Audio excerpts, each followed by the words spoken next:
වෙනිසියුලාවේ තිබූ අධිසාන්ද්‍රිත uranium තොගයක් America එක්සත් ජනපදයේ වෙත ආරක්ෂිතව රැගෙන යාමේ සුවිශේෂී ඒකාබද්ධ මෙහෙයුමක් සාර්ථකව නිම කර තිබෙනවා. මෙම වසරේ අප්‍රේල් අග සහ මැයි මුලභාගය තුල ක්‍රියාත්මක වූ මෙම රහසිගත මෙහෙයුම දියත් කර තිබුණේ ඇමරිකා එක්සත් ජනපදය, එක්සත් රාජධානිය සහ ජාත්‍යන්තර පරමාණුක බලශක්ති ඒජන්සිය හෙවත් IAEA ආයතනය ඒකාබද්ධ වෙමිනි. මෙලෙස ඉවත් කර ඇත්තේ 1991 වසරේ සිට ක්‍රියාවිරහිත කර තිබූ වෙනිසියුලාවේ එකම න්‍යෂ්ටික ප්‍රතික්‍රියාකාරකය වන RV1 ප්‍රතික්‍රියාකාරකයේ පැවති අධිසාන්ද්‍රිත යුරේනියම් කිලෝග්‍රෑම් 13.5ක එනම් රාත්තල් 30ක් පමණ ප්‍රමාණයකි.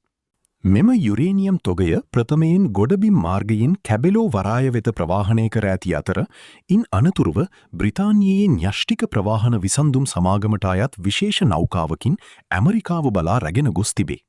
මෙම භයානක ද්‍රව්‍ය තොගයේ අවසාන ගමනාන්තය වන්නේ ඇමරිකාවේ සවුත් කැරොලීනා ප්‍රාන්තයේ පිහිටි සැවානා ගංගා න්‍යෂ්ටික ගබඩාවයි.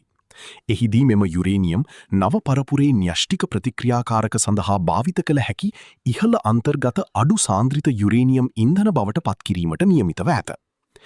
හුදෙක් තාක්ෂණික ක්‍රියාවලියකට එහා ගිය ගෝලීය ආරක්ෂක ජයග්‍රහණයක් ලෙස සැලකෙන මෙම මෙහෙයුම හරහා අදාළ යුරේනියම් තොගය න්‍යෂ්ටික ත්‍රස්තවාදීන් හෝ වෙනත් අනවසර පාර්ශවයන් අතට පත්වීමේ අවදානම සම්පූර්ණයෙන්ම මගහැරී යන බව ආරක්ෂකාංශ පෙන්වා දෙයි. ඇමරිකානු බලශක්ති දෙපාර්තමේන්තුව සඳහන් කරන්නේ සාමාන්‍යයෙන් වසර 2කට වඩා වැඩි කාලයක් ගතවන මෙවැනි සංකීර්ණ මෙහෙයුමක් ඉතා කඩිනමින් මාස කිහිපයක් වැනි කෙටි කාලයක් තුල නිම කිරීමට හැකි වූ බවයි.